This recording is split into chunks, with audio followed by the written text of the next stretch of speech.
Masih seputar tentang menghindari makanan dan minuman yang diharamkan. Dalam pertemuan sebelumnya kita telah membahas beberapa ayat Al-Quran yang menjelaskan tentang makanan dan minuman yang diharamkan. Nah, pada hari ini mu'allif rahimahullahu ta'ala dalam lanjutan pembahasannya menjelaskan tentang minuman yang diharamkan, yaitu tentang khamr. Bahkan dari kemarin sudah disebutkan tentang khamr. Misalnya dalam surat Al-Maidah, innamal khamru wal maisiru wal ansabu wal azlamu rijsun min amali syaitani fajtanibuhu. Bahwa khamr itu adalah rijus, najis, termasuk meminumnya adalah termasuk perbuatan syaitan, fajtanibuhu, maka jauhilah.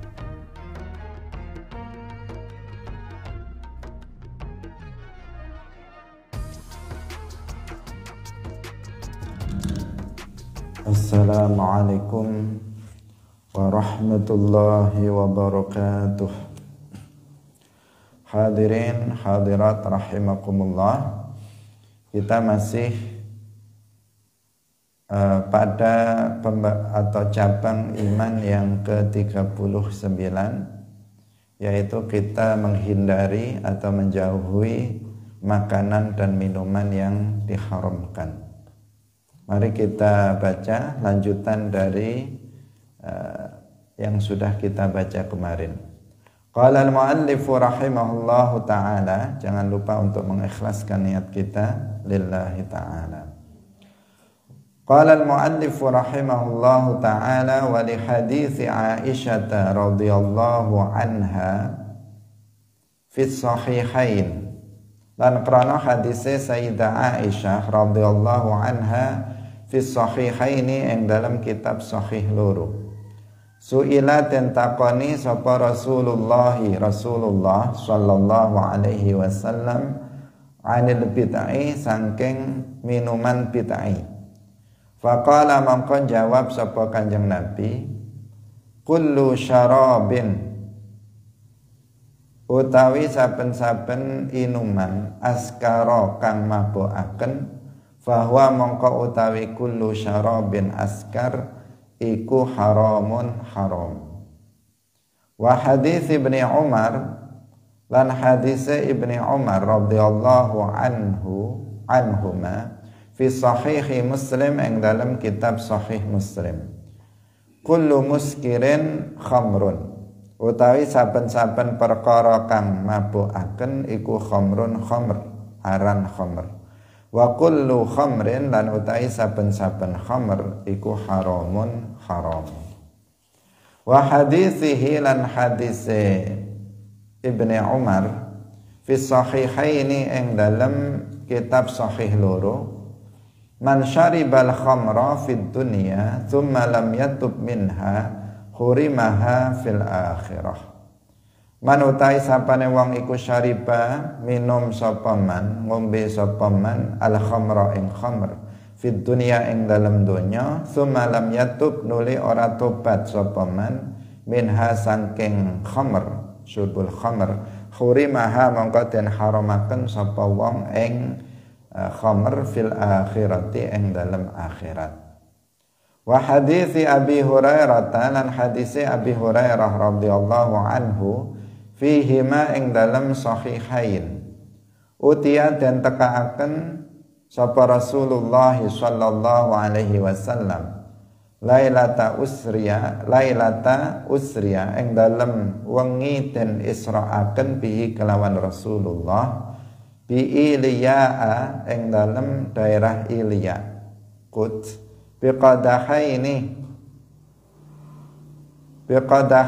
kelawan gelas loro, khamrin sak gelas rupa khamr, wala banin lan sak gelas rupa susu.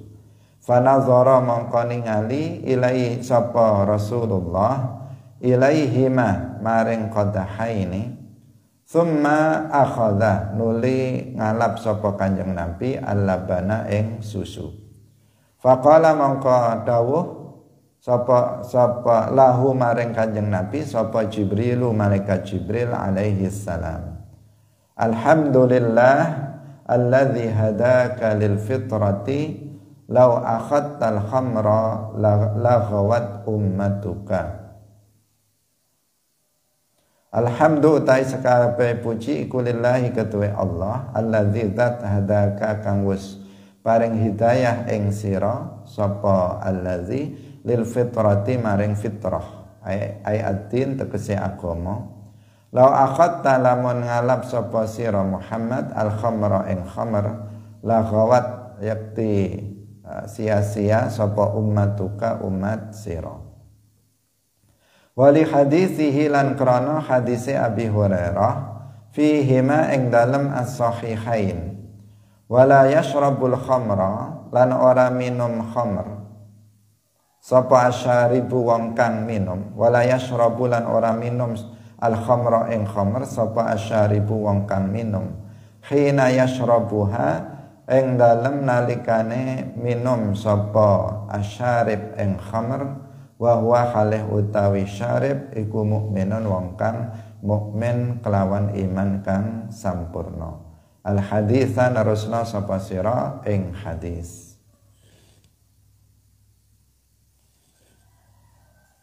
Hadirin rahimakumullah, sampai di sini dulu. Pembahasan kita pagi hari ini masih seputar tentang menghindari makanan dan minuman yang diharamkan. Dalam pertemuan sebelumnya kita telah membahas beberapa ayat Al-Quran yang menjelaskan tentang makanan dan minuman yang diharamkan. Nah, pada hari ini muallif rahimahullahu ta'ala dalam lanjutan pembahasannya menjelaskan tentang minuman yang diharamkan, yaitu tentang khamr. Bahkan dari kemarin sudah disebutkan tentang khamr, misalnya dalam surat Al-Maidah, innamal khamru wal maisiru wal ansabu wal azlamu rijsun min amali syaitani fajtanibuhu.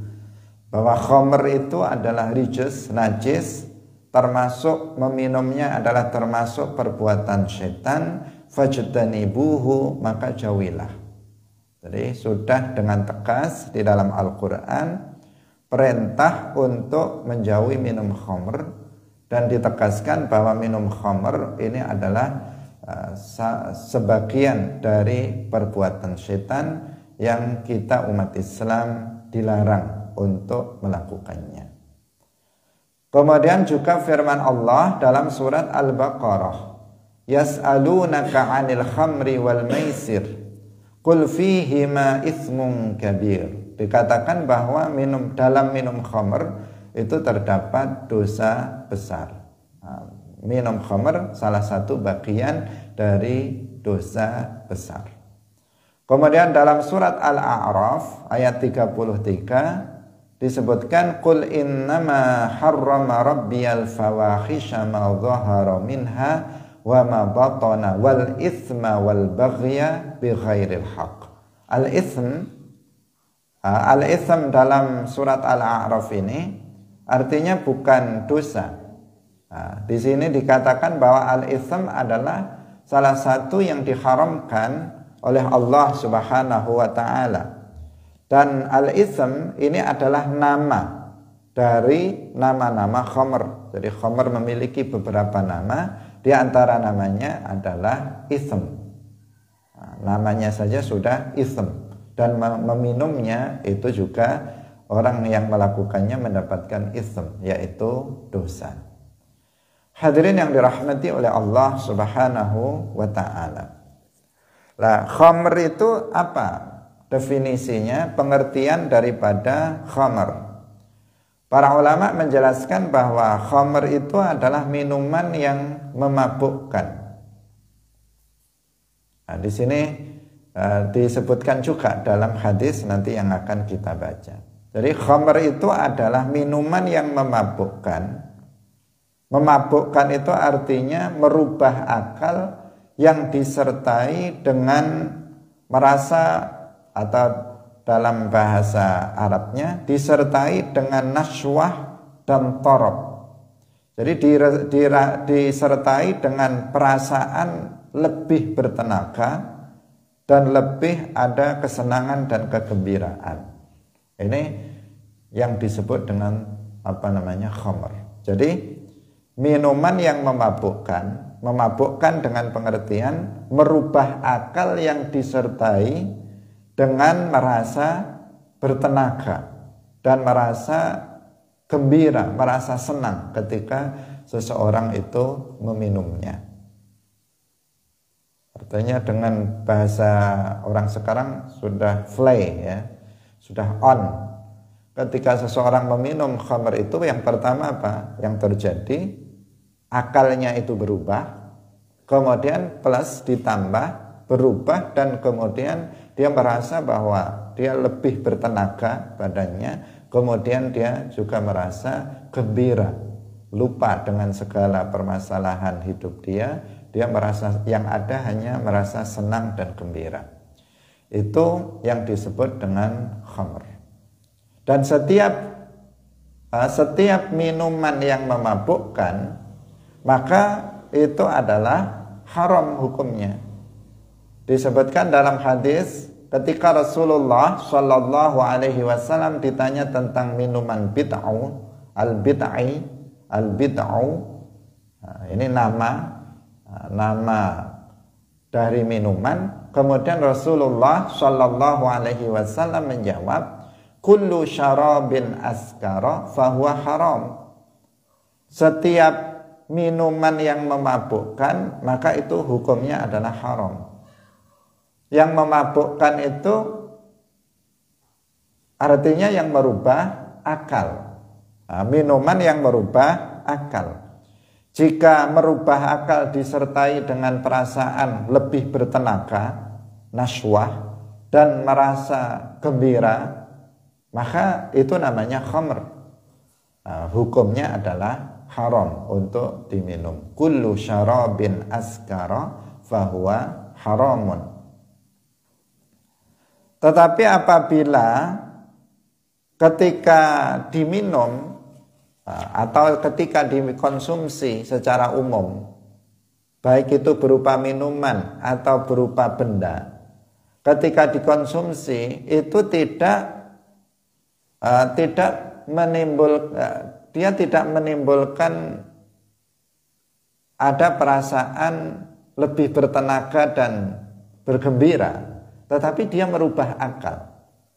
Dia muskir, tetapi tidak disertai dengan torob dan niswah.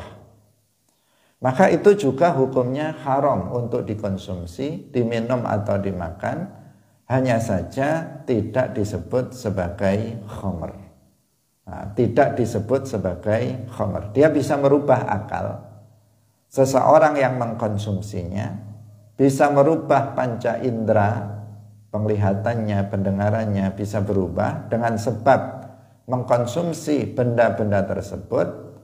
Maka benda-benda yang kayak begitu tidak disebut khamr, karena ketika seseorang mengkonsumsinya itu tidak disertai dengan merasa lebih bertenaga yang disebut dengan naswah, atau merasa gembira yang disebut dengan torob. Itu tidak ada.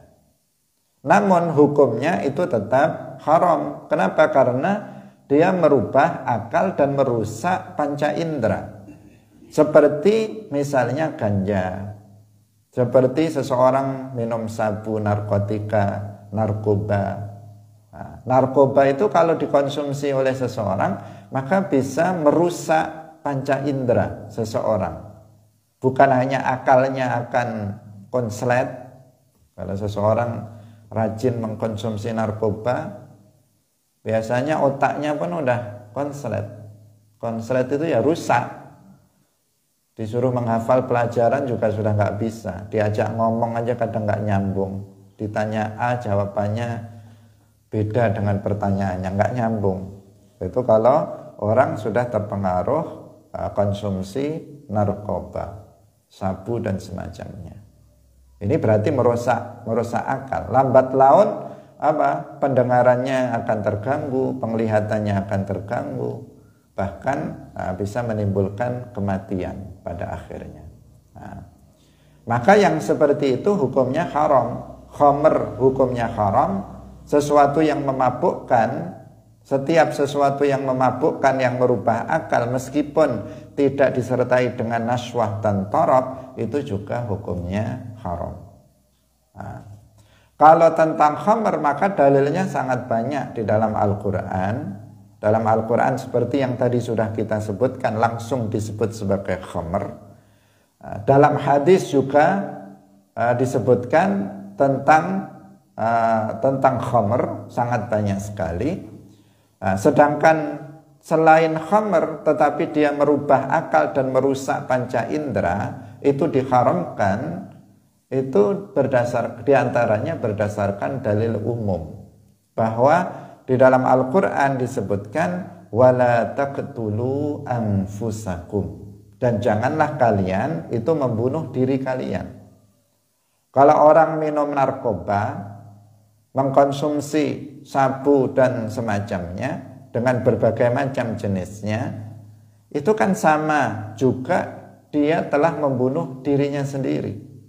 Karena dia merusak badannya sendiri, merusak otaknya sendiri, dia merusak panca inderanya sendiri, dia merusak fisiknya sendiri.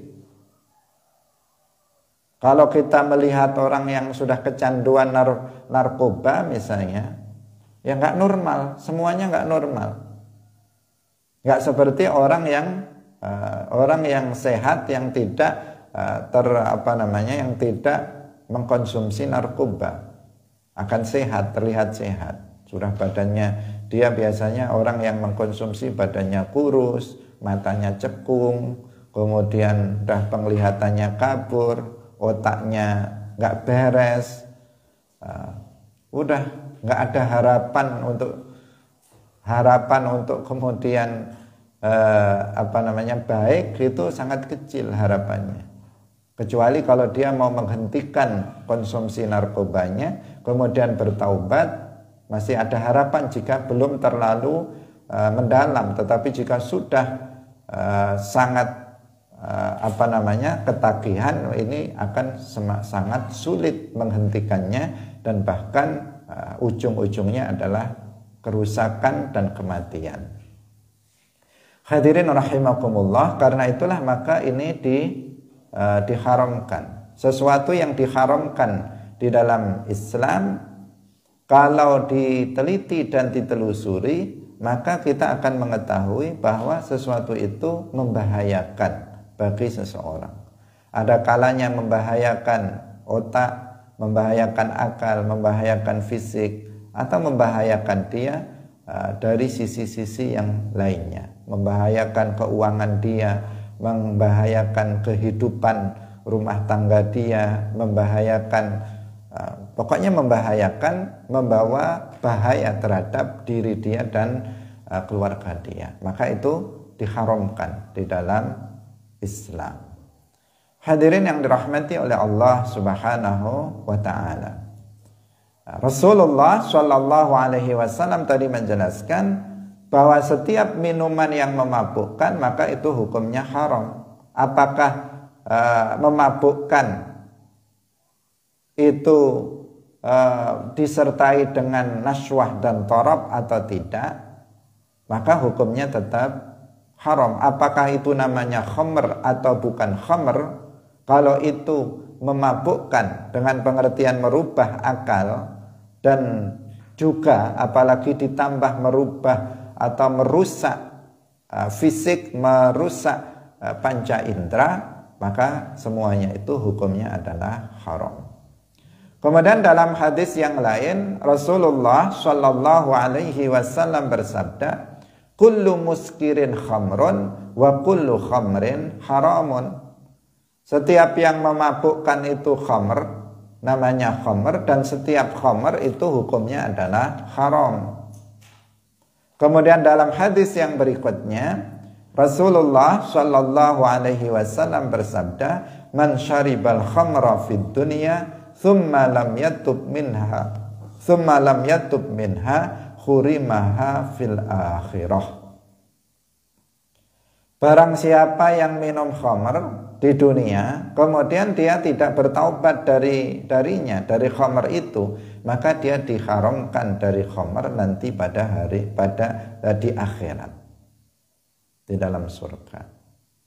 Hadirin yang dirahmati oleh Allah Subhanahu wa taala, sudah kita ceritakan bahwa nanti di akhirat, di antara nikmat umum yang akan diberikan kepada seluruh penduduk surga, baik yang bertakwa ataupun yang tidak bertakwa, bahwa mereka itu akan meminum di dalam surga dari 4 sungai yang mengalir di lantai surga. 4 sungai itu, yang pertama adalah sungai yang berisi air tawar yang lezat, yang tidak seperti air tawar di dunia. Yang kedua yaitu sungai yang berisi air susu yang tidak berubah rasanya. Kemudian yang ketiga adalah sungai yang isinya itu adalah air dari madu yang murni, yang lezat, tidak seperti madu di dunia. Kemudian yang keempat itu adalah min khamratin lazzatin lisyaribin, yaitu sungai yang isinya itu adalah khamr, tetapi khamr yang lezat bagi peminumnya.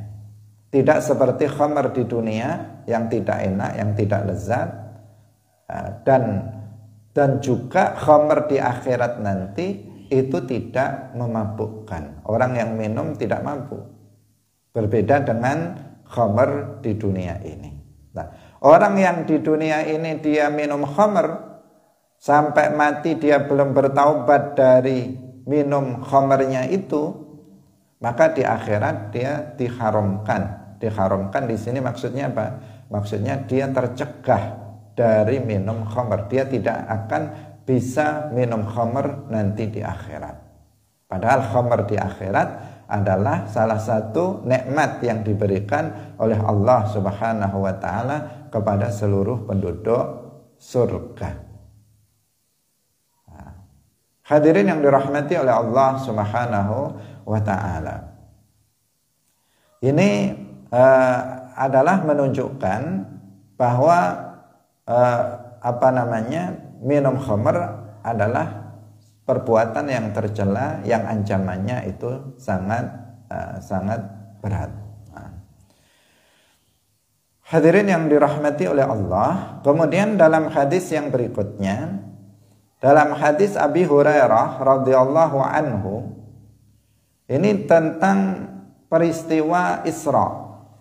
Kita tahu bahwa pada malam Isra, Rasulullah Shallallahu Alaihi Wasallam itu diperlihatkan dengan tanda-tanda keagungan dan kebesaran Allah Subhanahu wa Ta'ala. Dan itulah tujuan daripada Isra dan Mi'raj.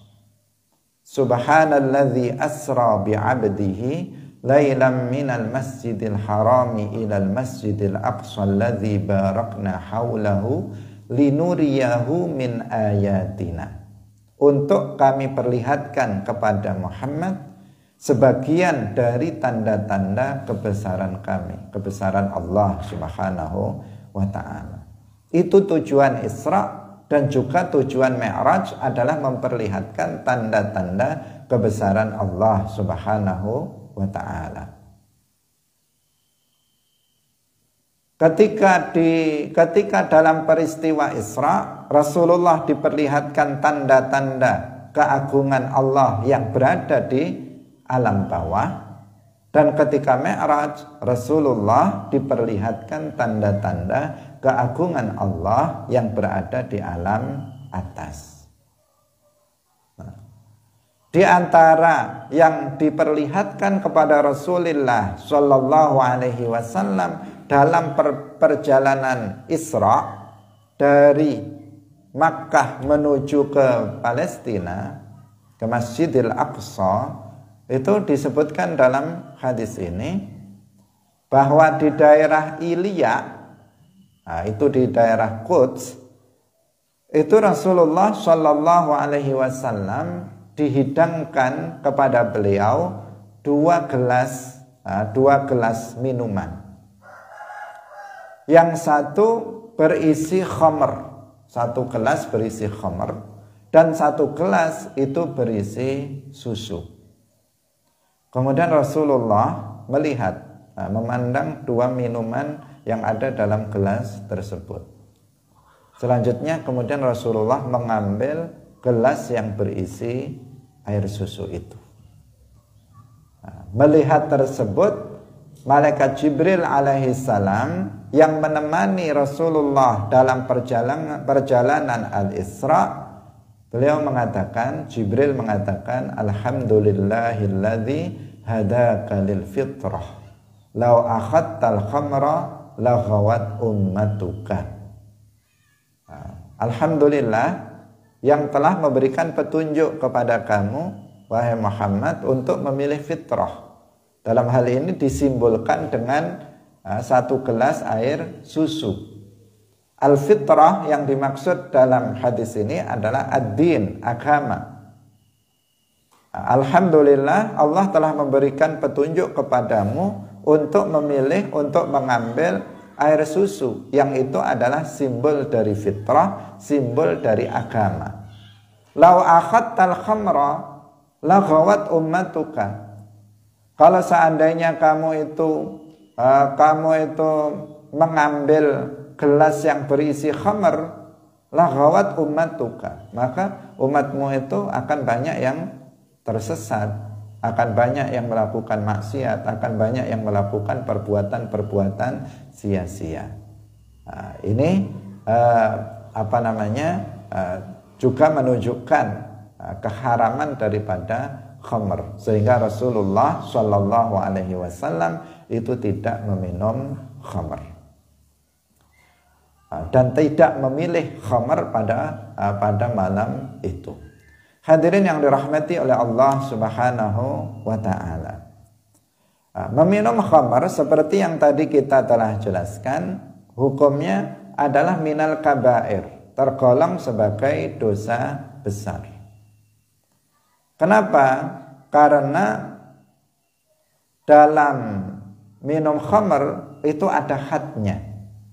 Ada had. Had itu adalah hukuman yang ditetapkan oleh syariat untuk orang yang melakukan dosa tertentu. Seperti yang kemarin kita sebutkan, orang yang berzina ada hadnya, yaitu berupa dirajam kalau zinanya zina muhsan, dan dirajam sampai mati. Kalau zinanya ghairu muhsan, maka dilempari batu 100 kali, kemudian diasingkan selama 1 tahun. Ini hukuman bagi pelaku zina, namanya hukuman had.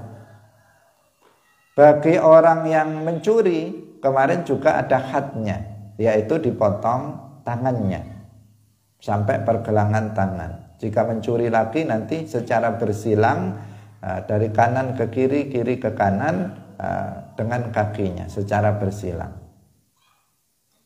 Kalau orang merampok, kemarin juga kita telah jelaskan, juga ada hukuman hadnya, yaitu hukuman yang ditentukan oleh syarak bagi pelaku dosa tertentu. Lah, peminum khamr, orang yang minum khamr ini juga ada hadnya. Nah, tentu had ini dilaksanakan oleh hakim, oleh pemerintah, bukan oleh sembarangan orang. Ketika melihat orang minum khamr, kemudian langsung dia menegakkan hukuman ini, tidak. Karena ini adalah hak daripada penguasa. Apa hadnya bagi peminum khamr? Apabila dia orang merdeka, maka hadnya itu adalah dicambuk sebanyak 40 kali cambukan. Jadi dicambuk 40 kali. Itu bagi peminum khamr yang merdeka. Kalau orang yang meminum khamr itu adalah orang yang budak, hamba sahaya, maka separuhnya. Berarti dicambuk sebanyak 20 kali cambukan. Tetapi bagi imam, bagi penguasa itu boleh menambahnya. Dari hitungan cambukan itu, apabila imam atau pemerintah, penguasa itu melihat bahwa jika hanya 40 kali dicambuk, ini tidak akan sembuh, atau dia tidak akan berhenti dari minum khamr, maka dia melihat maslahah untuk menambahi hukuman dia menjadi misalnya lebih dari 40 kali, maka itu juga diperbolehkan. Tetapi tambahan hukuman yang ditetapkan oleh imam, oleh penguasa itu tidak disebut sebagai had, tetapi disebut sebagai ta'zir. Jadi bukan berarti penguasa itu menambah had, karena had itu ketentuan syarak, nggak bisa dirubah. Tetapi tambahan itu adalah sebagai ta'zir. Jadi hadnya itu tetap 40 kali cambuk, tetapi jika kemudian ditambahkan, maka tambahannya itu sebagai ta'zir. Seperti yang dulu pernah dilakukan oleh Sayyidina Umar bin Khattab radhiyallahu anhu. Pada masa Nabi, orang yang minum khamr itu dicambuk 40 kali. Pada masa Abu Bakar As-Siddiq menjadi khalifah, hukuman bagi peminum khamr itu juga dicambuk 40 kali. Pada masa Sayyiduna Umar bin Khattab radhiyallahu anhu itu ditambahi menjadi 80 kali. Berarti yang 40 itu adalah had, dan yang 40 tambahan itu adalah ta'zir. Ini perlu dijelaskan agar nggak salah paham. Loh, itu kok Sayyidina Umar, nanti yang salah paham mengatakan Sayyidina Umar kok merubah had, merubah ketentuan syariat Islam. Jawabannya enggak. Sayyidina Umar tetap melaksanakan had sebanyak mencambuk peminum khamr 40 kali cambukan. Kemudian beliau menambahnya itu bukan sebagai had, tetapi sebagai ta'zir. Ta'zir ini adalah menurut kebijakan dari imam. Kalau ta'zirnya itu berupa seperti yang dilakukan oleh Sayyidina Umar, berupa menambah bilangan cambukan dari 40 menjadi 80, itu dianggap akan membawa efek jerah, maka itu bisa dilakukan. Atau misalnya dengan berupa di penjara atau yang lain-lain yang itu dipandang oleh hakim, oleh penguasa sebagai hal nanti yang akan membawa efek jerah.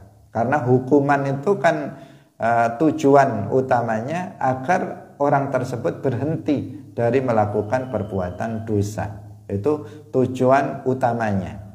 Sehingga kalau dia anggap hukuman ini sudah, dia minum khamr hari ini dicambuk 40 kali, besok masih minum lagi, dicambuk 40 kali, tetap saja minum lagi, berkali-kali 40 kali, maka kan kemudian penguasa akan melihat, ini dicambuk 40 kali nggak kapok ini orang ini, dia tetap melaksanakan, dia tetap minum khamr. Ya udah, sekarang menurut saya, misalnya hakim, dia mengatakan ini menurut hemat saya, menurut pemikiran saya ini kalau 40 memang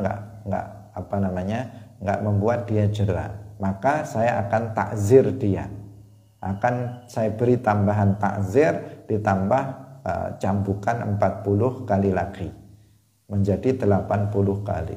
Nah, setelah itu dia pasti akan berpikir, pelakunya itu berpikir bagaimana rasanya kalau dicambuk sampai 80 kali. Mungkin sudah setengah mati bagi dia, apalagi 1 kali saja itu sudah sangat sakit baginya. Tetapi bagi pelaku dosa, melakukan dosa itu kan terkadang menjadi sesuatu yang menagihi dia. Dia sulit untuk menghentikan perbuatan dosa yang sama. Nah, bagi peminum khamr yang misalnya sudah kecanduan, dia sulit untuk berhenti dari minum khamr. Sama seperti orang yang mengkonsumsi narkoba misalnya, sulit bagi dia untuk berhenti dari narkoba. Harus ditangani secara khusus, dijauhkan dari narkoba, dirawat secara khusus agar bisa menghentikannya. Tidak mudah. Sehingga sering terjadi orang itu berkali-kali ditangkap. Kalau kita menyaksikan di Indonesia misalnya, dulu dia ditangkap kasus narkoba, sekarang dia ditangkap lagi kasus yang sama, besok ditangkap lagi kasusnya sama. Kok sama terus kasusnya? Kenapa? Karena memang dia belum jera dan karena dia sudah ketagihan dengan mengkonsumsi narkoba tersebut. Khamr juga begitu. Ini adalah sesuatu yang membuat orang itu ketagihan yang pada akhirnya akan merusak akal dan merusak fisik serta panca indera dari peminumnya. Hadirin yang dirahmati oleh Allah Subhanahu wa taala. Kemudian yang berikutnya adalah hadis yang ada dalam Sahih Bukhari dan Muslim juga, hadis Abi Hurairah radhiyallahu anhu. Yang hadis ini sudah kita baca dalam pertemuan sebelumnya. Rasulullah sallallahu alaihi wasallam bersabda, "Wala yashrabul khamra asyaribu hina yashrabuha wa huwa mu'minun." Ini adalah hadis yang menjelaskan tentang larangan minum khamr.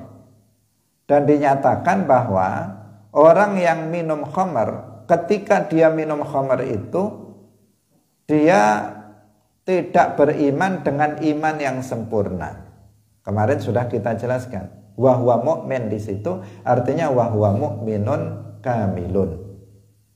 Bahwa orang itu kalau sedang melakukan maksiat, dia ada orang mukmin, dia sedang melakukan maksiat, maka di saat dia melakukan maksiat itu, maka imannya tidak sempurna menurut sebagian ulama. Atau sebagian ulama mengatakan bahwa ketika dia melakukan maksiat itu, yang ada hanya aslul imannya saja.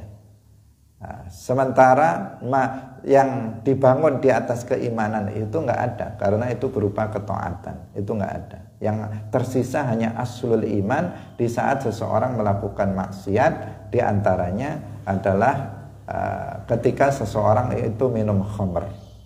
Maka di saat itu orang tersebut imannya tidak sempurna, yang tersisa pada dirinya adalah aslul iman dan bukan lainnya. Hadirin yang dirahmati oleh Allah Subhanahu wa taala. Kemudian kita baca berikutnya secara langsung, tidak kita maknani. Wa bihi amba'ana al-Baihaqi bi isnadihi anil Hasani qala jaa rajulun binabidhin ila ahabbi khalqillahi ilaihi hatta afsadahu, yakni al-aqla. Wa qila li ba'dil arab lima la tashrabun nabidh faqala wallahu ma arda akli sahihan fa kaifa udkhilu ilaihi ma yufsiduhu. Diceritakan di sini bahwasanya ada seorang laki-laki yang datang dengan membawa anggur kepada kepada makhluk yang paling dia cintai. Hatta afsadahu, sehingga dia merusak akalnya.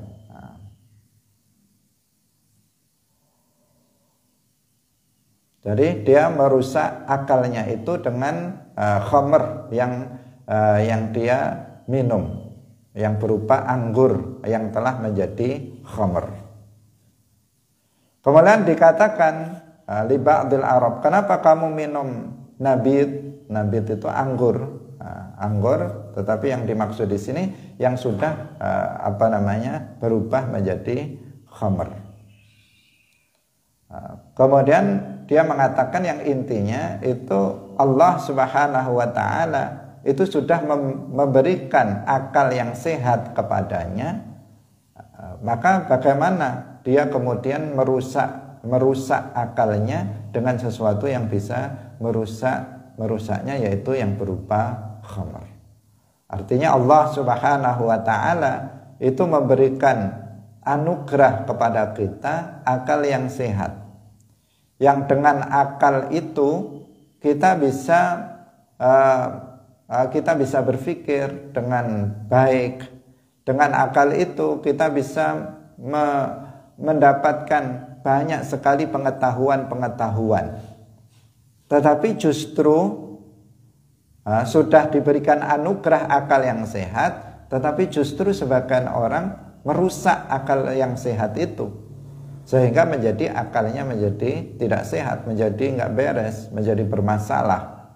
Maka itu sesuatu yang aneh jika terjadi pada seseorang. Allah sudah menganugerahkan otak dan akal yang cerdas, yang sehat, yang baik, tetapi justru dia merusaknya. Hadirin yang dirahmati oleh Allah Subhanahu wa taala. Wa anil Hakam bin Hisham annahu qala li ibnin lahu.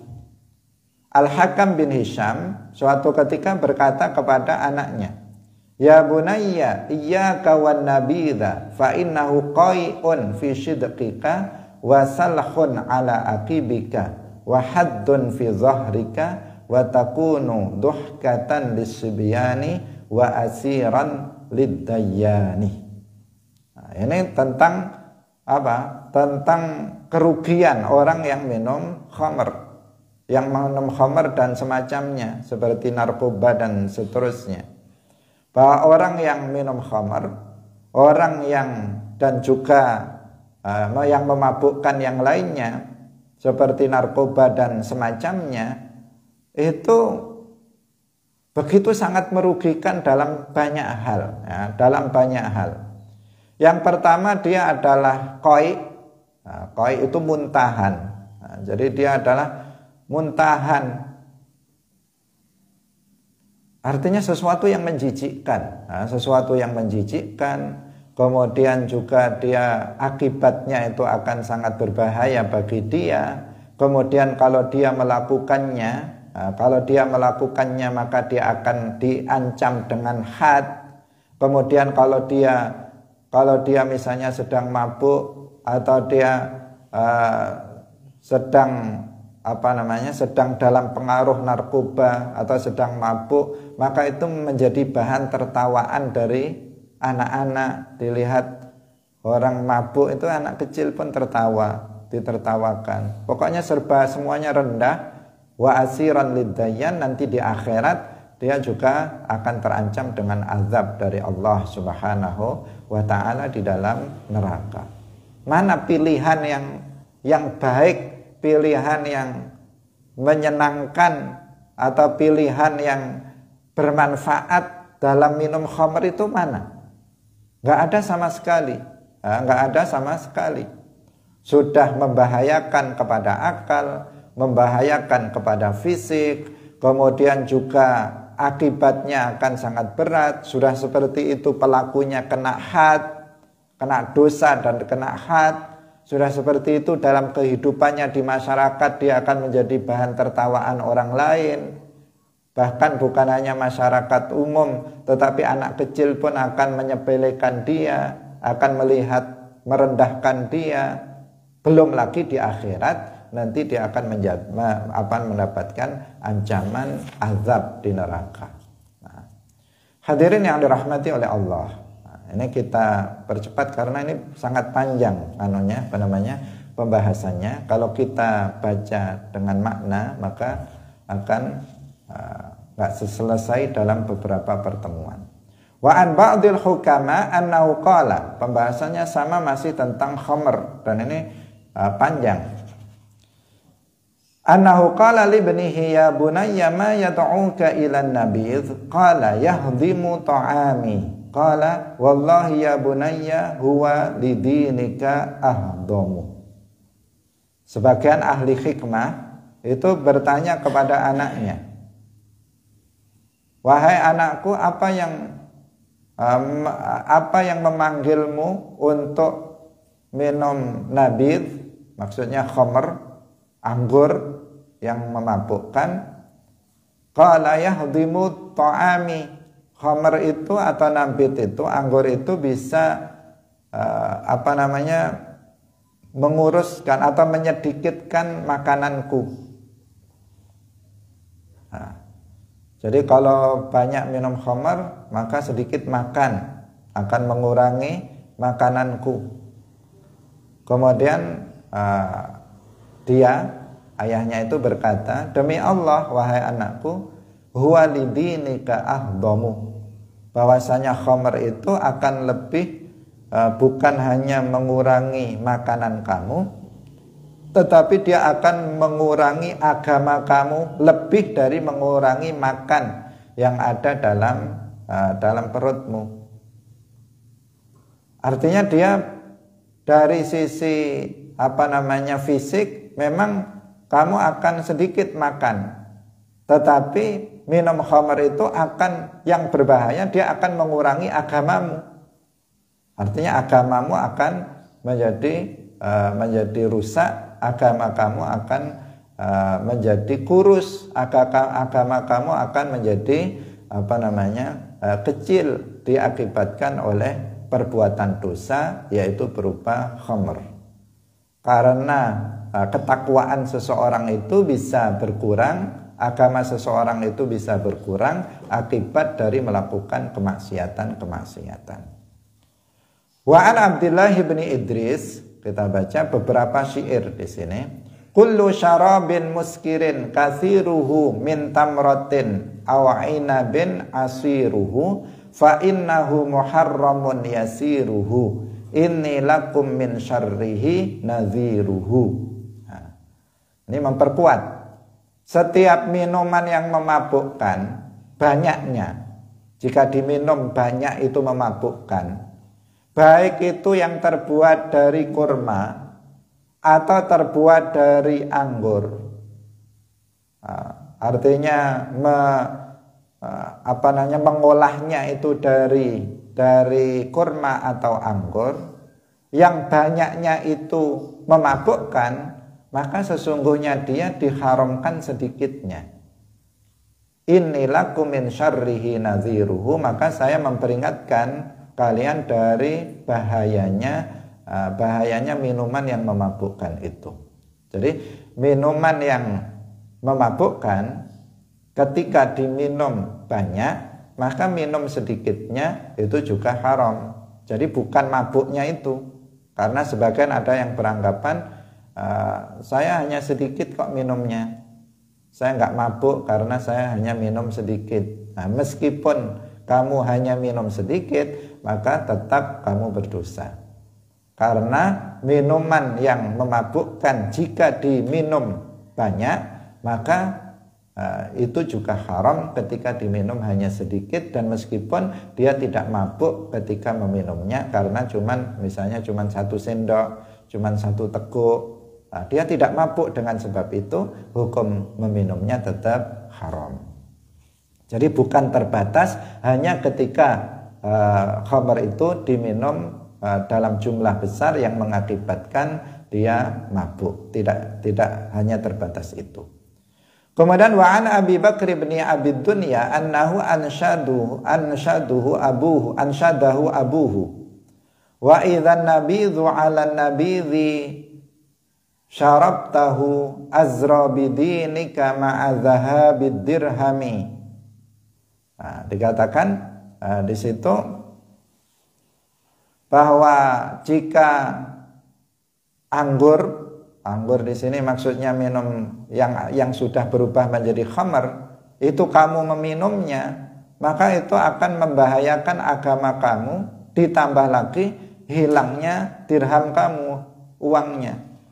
Sudah khamr itu dia beli, uangnya habis, agamanya juga ikut rusak, duitnya rusak, kantongnya rusak karena untuk beli khamr habis, artinya kemudian agamanya juga menjadi rusak gara-gara minum khamr. Nggak ada faedahnya sama sekali. Kemudian yang terakhir, wa ansyadana al-Husain bin Abdurrahman ara kulla qaumin yahfazuna harimahum wa laysa li ashabin nabidhi harimu idza ji'tahum hayyauka alfan wa rahabu wa in ghibta anhum sa'atan fadhamimu akhuhum idza ma daratil ka'su bainahum wa kulluhum rasul wisali sa'umu fahadha thana'i lam aqul bijahalatin walakin bihalil fasiqina alimu. Hadirin yang dirahmati oleh Allah Subhanahu wa taala, yang terakhir ini juga menggambarkan tentang madarat atau bahaya daripada minum khamr. Bahwa minum khamr itu sama sekali nggak ada faedahnya, baik dari di dunia maupun di akhirat. Sama sekali tidak ada faedah dan tidak ada manfaat yang kembali kepada orang yang meminumnya. Karena itulah maka hendaknya seseorang itu menjauhi betul-betul minum, dan jangan sampai minum khamr, dan jangan sampai coba-coba. Karena sering yang terjadi orang itu ketagihan dari minum khamr, narkoba dan sebagainya, itu awalnya adalah coba-coba, mencoba sekali, 2 kali, akhirnya ketagihan, akhirnya dia nggak bisa berhenti. Dan karena orang-orang yang mereka yang biasa menawarkan itu biasanya bandar narkoba atau penjualnya, dia mengatakan coba aja 1 kali. Dia suruh nyoba 1 kali, besok pengen lagi, akhirnya kecanduan dan hancurlah kehidupan dia di dunia, rusak menjadi orang yang tidak normal, dan nanti di akhirat dia mendapatkan ancaman azab yang berat. Hadirin rahimakumullah, demikian pengajian kita pada pagi hari ini. Waktu telah habis, semoga bermanfaat bagi kita semuanya. Semoga kita diselamatkan dari perbuatan yang buruk, yang maksiat. Barakallahu fikum, wallahul muwaffiq ila aqwamit thoriq.